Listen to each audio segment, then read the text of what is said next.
आज की वीडियो में हम लोग इसी बाइक का कंपैरिजन करने वाले हैं केटीएम की तरफ से आने वाली ADV 390X से, जो उसका आप लोगों का जो है स्टैंडर्ड मॉडल रहने वाला है। और उसी के साथ इस बाइक के बारे में जानने वाले हैं कि अगर आप लोग भी प्लान कर रहे हो दिवाली में लेने का, या फिर अगर आप कभी भी सोच रहे हो, तो दोनों में से कौन सी बाइक को लेना जो है एक बेनिफिशियल रहेगा। बिकॉज अगर आप दोनों ही बाइक्स को देखोगे तो ऑलमोस्ट टूरर टाइप की कैटेगरी के अंदर आती हैं। मतलब अगर आपको थोड़ा बहुत ऑफ रोडिंग करना है तो वो भी आप चीज़ें कर लोगे, एंड अगर आप लोगों को मोस्टली टूर करना है, मतलब रोड पर ज़्यादा चलना है, हाईवेज पर ज़्यादा चलना है, तो वो सारी चीज़ें भी जो है वो दोनों ही बाइक से कर लोगे। यहाँ पर अगर मैं बात करता हूँ लुक्स एंड डिज़ाइन के बारे में, सो भाई मेरा तो क्लियर आंसर यही है कि ADV 390X को अगर आप देखते हो तो ये थोड़ी सी ना स्लीक डिजाइन के साथ आप लोगों को देखने को मिलती है।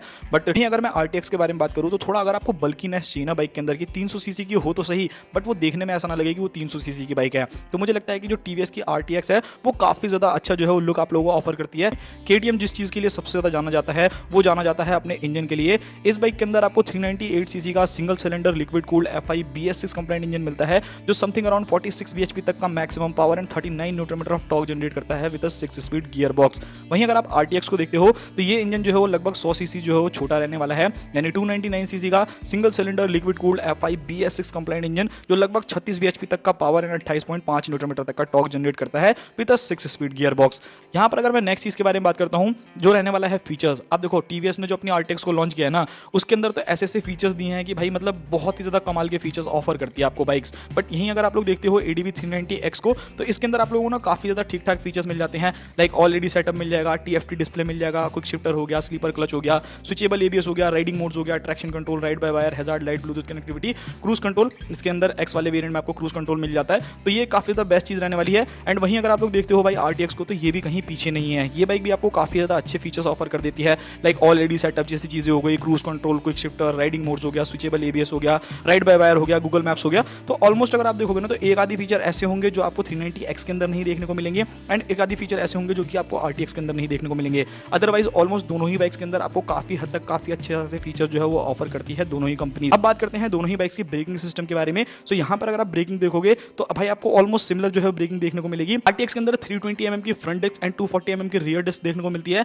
एंड एक्जैक्टली सेम 320 mm की आपको फ्रंट डिस्क एंड 240 mm की रियर डिस्क जो है वो आप लोगों को ADV 390X के अंदर भी देखने को मिल जाती है। सो यहाँ बात करता हूँ टायर्स के बारे में, तो यहाँ पर आपको थोड़ा बहुत डिफरेंस जो है वो जरूर देखने को मिलेगा। जहाँ पर आपकी ADV 390X आप लोगों को फ्रंट के अंदर 190-19 इंचेस के जो है अलॉय व्हील्स ऑफर करती है, 130-80-70 इंच के रियर टायर। एंड वहीं अगर आप लोग RTX को देखोगे तो यहाँ पर आपको थोड़े से चौड़े टायर जो है वो देखने को मिल जाते हैं। लाइक फ्रंट के अंदर आपको 110 सेक्शन का टायर देखने को मिलेगा, 80R90 इंचेस का, मतलब 10 सेक्शन जो है वो बड़ा रहने वाला है। एंड अगर आप रियर में जाते हो तो 150 सेक्शन का जो है वो बड़ा टायर आप लोगों को देखने को मिलता है, यानी 20 mm जो है वो बड़ा रहेगा। अब बात करते हैं भाई सस्पेंशन के बारे में, तो यहाँ पर अगर आप सस्पेंशन देखोगे तो जो आप लोगों की ADV 390X आती है ना, उसके अंदर USD सस्पेंशन तो जरूर आते हैं, बट एडजस्टेबल सस्पेंशन आपको नहीं मिलते। रियर में मोनोशॉक एब्जॉर्बर आते हैं जो कि प्री एडजस्ट होकर के आते हैं, मतलब आपको बार बार एडजस्ट करने की जरूरत नहीं है। वो कंपनी फिटेड जो है वो एकदम बिल्कुल ही सेट है, चाहे आप ऑफ रोडिंग करो चाहे आप ऑन रोड चलाओ, तो वो एक चीज़ रहेगी। बट वहीं अगर आप लोग देखते हो तो भाई यहाँ पर आपको एक डिफरेंस जरूर देखने को मिलेगा। जो ADV 390X है उसके अंदर आप लोगों को जो सस्पेंशन देखने को मिलता है वो 43 mm का देखने को मिलेगा,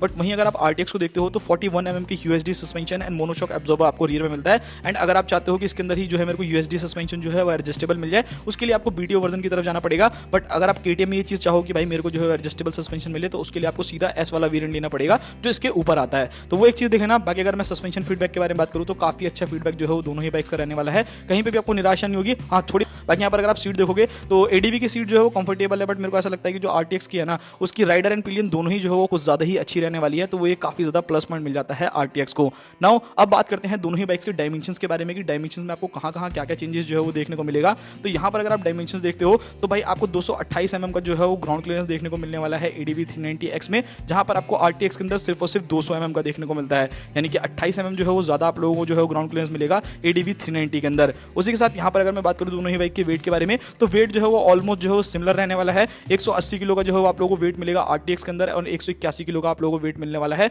जो आप लोगों की ADV 390X आती है। अब यहाँ पर अगर आप लोग देखोगे सीट हाइट, तो सीट हाइट में थोड़ा सा डिफरेंस है। RTX जो है लगभग 835 mm की सीट हाइट ऑफर करती है, एंड वहीं अगर आप लोग देखते हो जो आपकी ADV 390X है वो 825 mm की जो है ग्राउंड क्लियरेंस ऑफर करती है। सो मेरा यहाँ पर ये कहना है कि अगर आपको पावर ज़्यादा चाहिए, आप लोगों को एक ऐसी मशीन चाहिए जो कि पावर टू वेट रेशियो में अच्छी हो, सीट हाइट जो है वो थोड़ी सी कम हो, तो उस कंडीशन में क्या है कि आप ADV 390X की तरफ चले जाओ। एंड एंड अगर आप एक ऐसे बंदे हो जिसको सिर्फ और सिर्फ फीचर्स चाहिए, पावर थोड़ी सी कम भी रहेगी तो भी आप लोगों का काम चल जाएगा, उस कंडीशन में जो है वो RTX आप लोगों के लिए काफी ज्यादा बेटर रहने वाली है। बाकी यहाँ पर अगर मैं माइलेज के बारे में बात करूँ, थोड़ा सा वाइब्रेशन एंड हीटिंग इशू के बारे में बात करूँ, तो देखो TVS की बाइक में मोस्टली जो है वाइब्रेशन थोड़ी सी ज्यादा रहती है। हो सकता है जो ये नया वाला इंजन है उसके अंदर थोड़ी सी वाइब्रेशन जो है वो कंट्रोल कर लियो, बट KTM के साथ आपको हीटिंग इशू भी देखने को मिलेगा एंड ठीक ठाक वाइब्रेशन भी जो है वो आप लोगों को मिलेगी। तो एक चीज देख लेना। माइलेज के बारे में बात करी जाए तो देखो 14.5 लीटर का जो है वो फ्यूल टैंक आपको मिलने वाला है 390X के अंदर, जो कि आप लोगों को 12.5 लीटर से जो है वो थोड़ा बड़ा है, लगभग 2 लीटर ज्यादा बड़ा है, तो थोड़ा सा रेंज जो है वो आपको मिल जाएगा। मान लो 50-60 किलोमीटर एक्स्ट्रा जो है वो आप लोगों की ADV 390X चली जाएगी। माइलेज के बारे में बात करूं तो लगभग 27 किलोमीटर पर लीटर तक का जो है एवरेज आपको 390X देने वाली है। 30 के आसपास का मान के चलना है जो आप लोगों को RTX ऑफर करने वाली है। सो ये था पूरा वीडियो। आई होप आप लोगों को वीडियो पसंद आया होगा। मिलते हैं किसी और नेक्स्ट वीडियो में, तब तक के लिए बाय बाय।